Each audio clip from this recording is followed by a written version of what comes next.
Bonjour Anne-Laure Plessier. Bonjour. Vous êtes dirigeante de Cocum, on va en parler un petit peu après. Aujourd'hui, on est en direct au Centre des Congrès de Lyon, en direct du Digital Summer, qui est présente dans l'événement The Web Conference, la conférence mondiale du web. Je vous remercie de nous accorder ces quelques minutes pour échanger avec vous sur votre thématique d'aujourd'hui. Vous parliez de comment ils sont passés de 1 à 3 à 5, puis 10, puis 50 millions d'euros de CA. Alors, racontez-nous tout et donnez-nous vos astuces. Alors du coup, moi je les challenge, parce que moi je viens juste de créer Cocum, on est entre 100 000 et 1 million nous. Donc on n'a pas encore passé à l'échelle, mais on le prépare. En fait, aujourd'hui, nous, Cocum, on est plutôt tombé de la falaise et on essaye de construire un avion pour voler. Eux, ce qu'ils ont fait, ils ont déjà construit leur avion et ils ont posé les écrous pour que ça dure un peu plus longtemps. En fait, la vraie différence avec les passages à l'échelle, c'est que la croissance, on va augmenter tranquillement. Le passage à l'échelle, on va ramer longtemps, on va essayer de trouver la faille, son marché, son product market fit, comme on dit.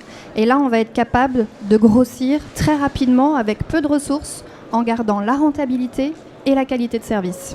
C'est ce qu'ils vont nous expliquer. Alors, comment ça se passe justement concrètement ? Expliquez-nous votre quotidien, votre expérience. Alors, plutôt pour eux, du coup, ou pour nous, Cocum ? Des deux, allez. Ouais. Parce que nous, on est au tout début. Alors, justement, si je fais un peu la genèse, nous, Cocum, on est vraiment dans le démarrage, trouver ses premiers clients. Et donc, on travaille déjà beaucoup, nous, sur notre proposition de valeur. Qu'est-ce qu'on offre à nos clients ? Qu'est-ce qui va faire qu'ils vont acheter ? Quelle est notre différence par rapport aux autres ? Ça, déjà, c'est clé. Une fois qu'on a compris ça, le passage à l'échelle, et donc, eux, ce qu'ils expérimentent, c'est comment on va industrialiser ça.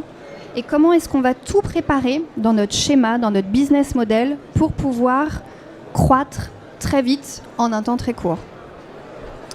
Je ne sais pas trop quoi dire d'autre par rapport à ça. Vous parlez plus de deux, mais vous concernant alors ? Oui. Alors oui, il y a un élément clé quand même qui est à voir et qui est très compliqué à gérer, c'est l'élément humain.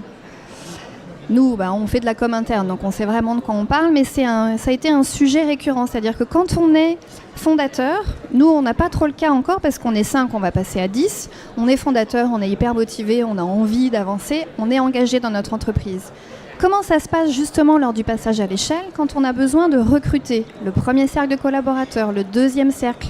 Comment est-ce qu'on fait pour ne pas s'essouffler, être seul à tirer la barque, mais faire en sorte, plutôt que d'avoir une incarnation unique de notre entreprise, d'avoir une entreprise polyincarnée par tous les collaborateurs. Et ça aussi, c'est un élément clé à soigner et à préparer. Et si vous deviez donner quelques conseils rapidement pour des personnes qui vous écoutent, qui voudraient ressembler sur votre parcours, pas vous ressembler personnellement, mais qu'est-ce que vous leur diriez ? Alors, non, je rigole. Les mèches, c'est ça ? Voilà, c'est ça. Non, il y a un élément clé, c'est la résilience. Je pense qu'on en parle beaucoup, mais quand on est entrepreneur et quand on monte sa boîte et après, quand on veut passer à l'échelle, c'est exactement le même principe.